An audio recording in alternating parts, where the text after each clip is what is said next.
Bonjour à tous et bienvenue dans ce numéro du Journal des Jeunes. C'est bien moi, votre humble présentateur Isaac. Au cours de cette première journée, nous avons eu la chance, l'occasion de manipuler une ancienne console de jeux vidéo datant des années 80. Nouvelle console, nouvelle technologie. Ancienne console, ancienne technologie. Nous avons pu faire la différence entre le passé et le présent.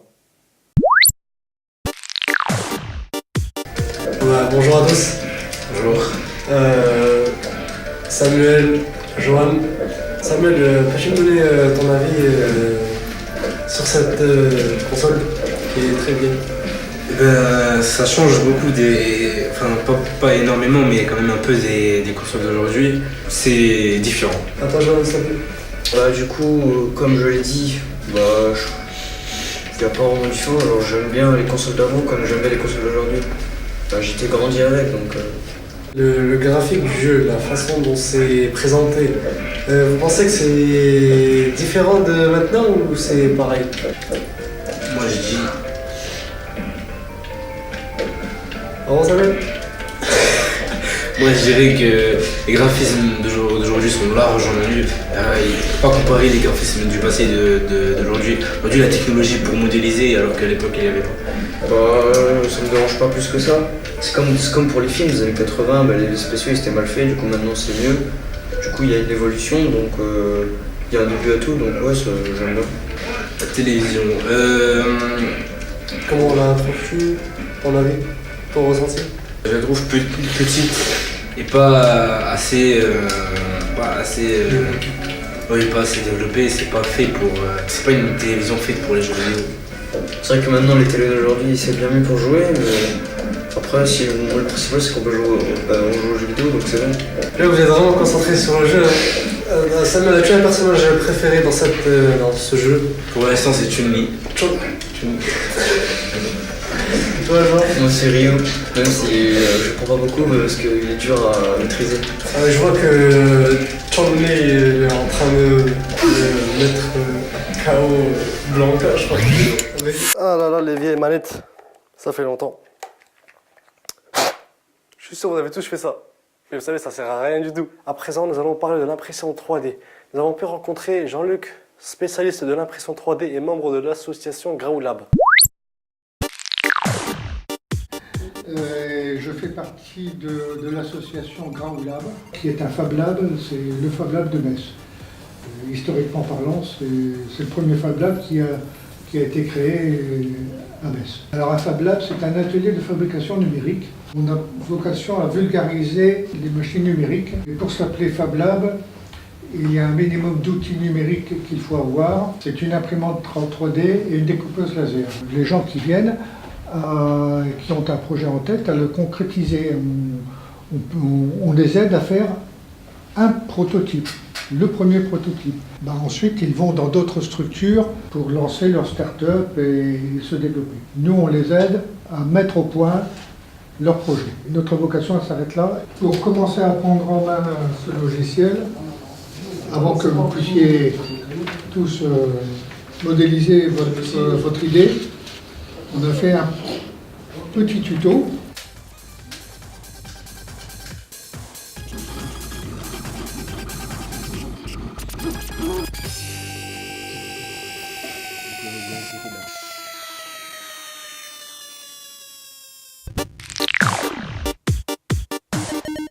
On a pas mal bossé quand même. L'élite du numérique à Metz, c'est aussi TCRM Blida. Nos reporters Yanis et Johan y sont actuellement pour rencontrer Yann Leroux, docteur en psychologie et gamer. Yanis, est-ce que tu me reçois? Yanis? Oui Isaac, donc je vous reçois bien 5 sur 5. On est sur le site du TCRM de Blida. Donc on va rencontrer Yann Leroux. Mais avant de rencontrer Yann Leroux, on est passé sur la place du marché où on a rencontré les habitants de Metz-Borny. On leur a posé des questions sur le numérique. Je vous propose de les écouter. Connaissez-vous le numérique? C'est la télé, les ordinateurs, tout ça. Technologie connectée, ça regroupe plein de choses, ordinateur, internet. Oui, le numérique, c'est une technique nouvelle, forcément concerne la majorité de la population, je pense. Les téléphones, leurs ordinateurs, internet, ça passe partout quoi. Oui, bien sûr, j'ai une box, j'ai un téléphone iPhone, j'ai ce qu'il faut. En numérique, j'ai une tablette, j'ai un ordinateur. Qu'est-ce que vous préférez entre les anciennes et les nouvelles technologies? L'ancienne technologie, c'est que en fait, avant, on appelait nos potes, on allait sonner chez eux. Allez, viens, on va jouer au ballon, viens, on va dehors. Que maintenant, tout se passe par téléphone, quoi. Au départ, c'est compliqué à s'y mettre, mais une fois que vous êtes dans le numérique, ça va tout seul. C'est différent, c'est vrai que j'utilise plus trop, je regarde plus trop le journal ou des choses comme ça. Ça a quand même un côté pratique au niveau des nouvelles technologies, on peut y accéder assez facilement, n'importe où, n'importe quand. Ça sert beaucoup plus tous les jours.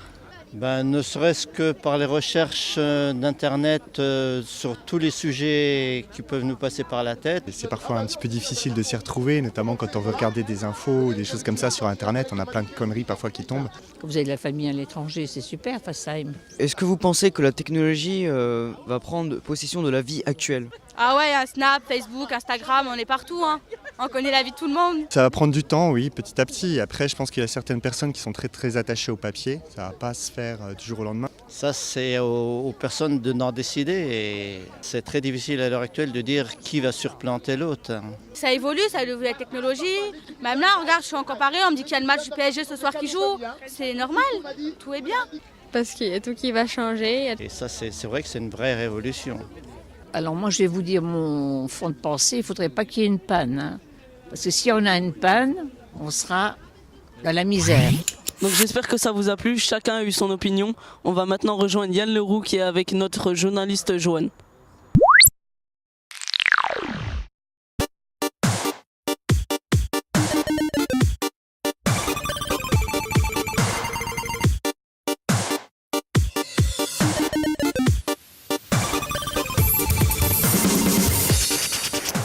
Bonjour Yann Leroux.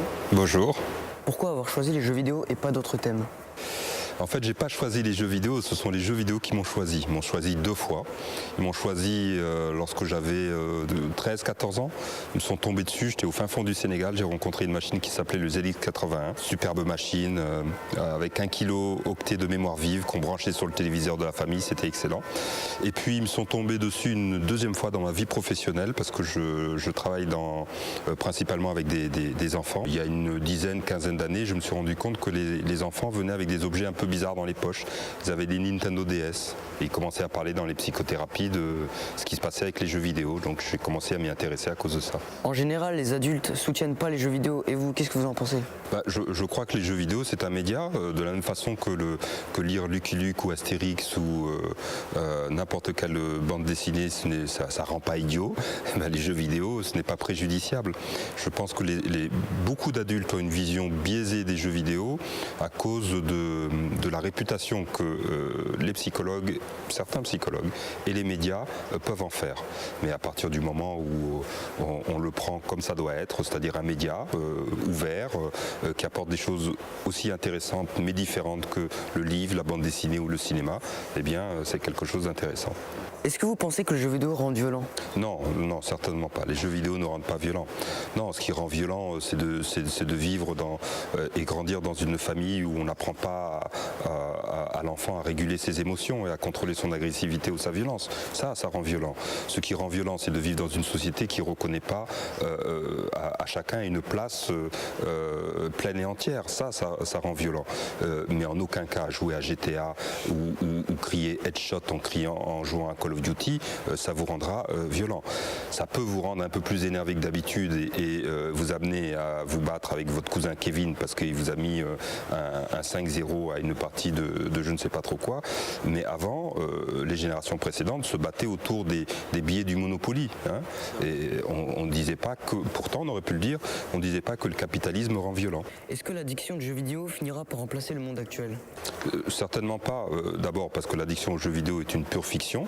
donc ça ne risque pas de remplacer quoi que ce soit. Et en plus, l'idée qu'il y a deux mondes, le monde des jeux vidéo, le monde virtuel et puis le monde de la réalité, c'est une vue de l'esprit.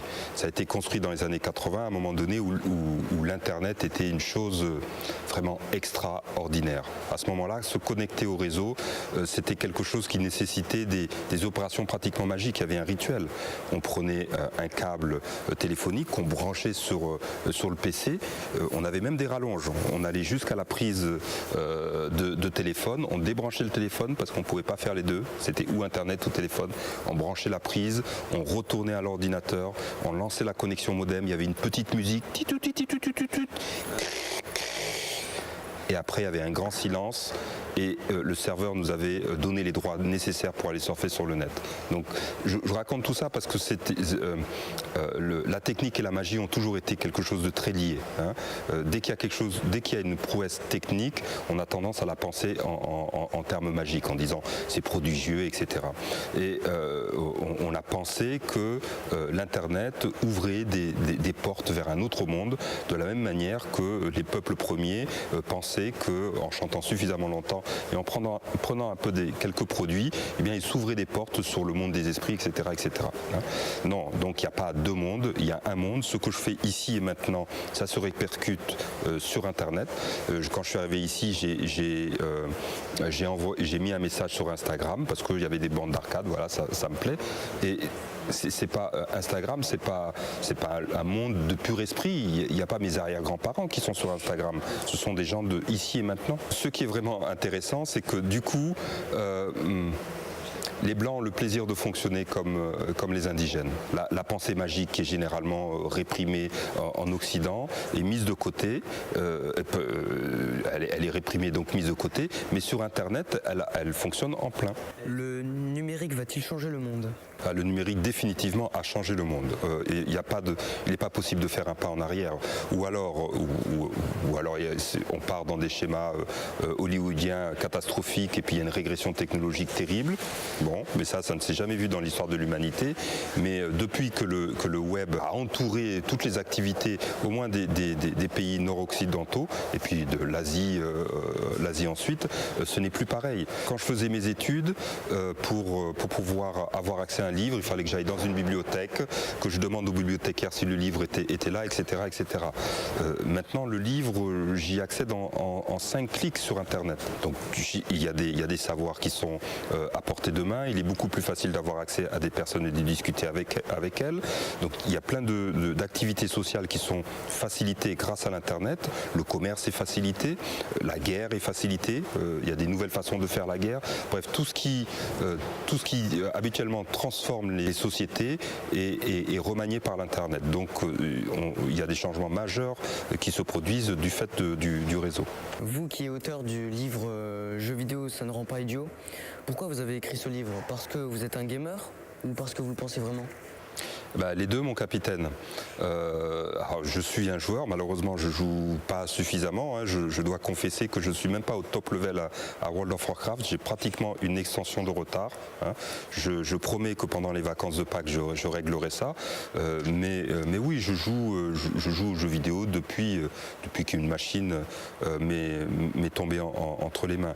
Et c'est le fait de jouer aux jeux vidéo qui m'a permis d'avoir un regard vraiment différent de ce que je pouvais lire de la part des collègues ou de professionnels de l'enfance qui tiraient à boulet rouge sur les jeux vidéo en disant c'est mauvais pour l'imaginaire, ça détruit les relations sociales, ça ne permet pas aux enfants de développer leur intelligence, ça rend violent, ça abrutit. Hein. Comme je suis gamer et psychologue, j'ai un peu creusé les choses comme psychologue pour voir si dans les recherches qui sont publiées, est-ce qu'on trouve des motifs d'inquiétude, et on n'en trouve pas. Hein, on peut jouer beaucoup et encore beaucoup faire maths sup, maths spé. Hein. Ça ne détruit pas nécessairement les études. Que peut-on en apprendre en jouant aux jeux vidéo ? D'abord, on apprend une chose très importante. Normalement, on apprend à jouer. Parce que quand on commence à jouer, on a zéro skill. Alors vous me direz, il y a toujours un cousin qui joue à FIFA depuis 14 ans et qui est toujours nul. Bon, mais normalement, petit à petit, on apprend et on apprend à jouer de mieux en mieux. Mais ce n'est pas que cela. On a remarqué que les joueurs apprennent aussi des choses qui ne sont pas uniquement liées aux jeux vidéo. Il y a des apprentissages qui sont des apprentissages cognitifs. On apprend par exemple à manipuler des images en 3 dimensions. On apprend à poursuivre une cible sur un écran. Quand on joue à Call of Duty par exemple, il faut contrôler le personnage qui est au milieu de l'image et puis en même temps il faut suivre les points qui sont sur le radar. Donc tout ça, ça permet d'entraîner des capacités qu'on appelle les capacités visio-spatiales. On sait aussi que les capacités à raisonner de façon logique sont entraînées par les jeux vidéo, pas avec des jeux comme Call of Duty, mais plutôt avec des jeux comme les MMORPG, World of Warcraft, EVE Online, etc. Il y a des apprentissages qui sont aussi affectifs, parce qu'il faut apprendre à se contrôler. Les rageux ne sont jamais de bons gamers. Donc il faut apprendre à se contrôler suffisamment, à réguler ses émotions. On apprend à utiliser un type de jeu vidéo pour se divertir et puis un autre type de jeu vidéo pour s'énergiser, des choses comme ça. Puis il y a des apprentissages sociaux qui se font. Il y a des choses, il y a des savoir-faire qu'il faut acquérir en ligne. Quand on rentre dans une partie de League of Legends, il y a des choses à faire et à dire pour être repéré comme un joueur qui sait jouer. Même si on ne sait pas jouer, au moins on sait habiter cette identité. Donc il y a des savoir-faire sociaux, on apprend à interagir avec les autres et puis on apprend à se servir de tous les dispositifs numériques quand on joue à un jeu vidéo. Une fois qu'on est sorti du jeu vidéo, on traîne sur jeu online. Quand on traîne sur jeu online, on apprend à uploader une image, on apprend à utiliser des mèmes, on apprend à troller, on apprend à se réunir pour aller harceler quelqu'un sur Twitter, et on apprend beaucoup de choses. Ce sont vraiment des couteaux suisses, des plateformes dans lesquelles les joueurs peuvent peaufiner des apprentissages qui leur sont utiles toute leur vie. Sauf pour le harcèlement sur Twitter. On est trop des winners, il n'y a plus de questions. On est arrivé à la fin du livre. Eh bien merci. Merci à vous. Un plaisir. Donc c'était Yann Leroux avec notre journaliste Johan. Donc maintenant studio, à vous l'antenne. Merci Yanis, c'est la fin maintenant de cette émission. Merci à vous de nous avoir suivis. On se retrouve très bientôt pour un prochain numéro du Journal des Jeunes. Nos reporters Yann... Donc c'était Yann... Oh,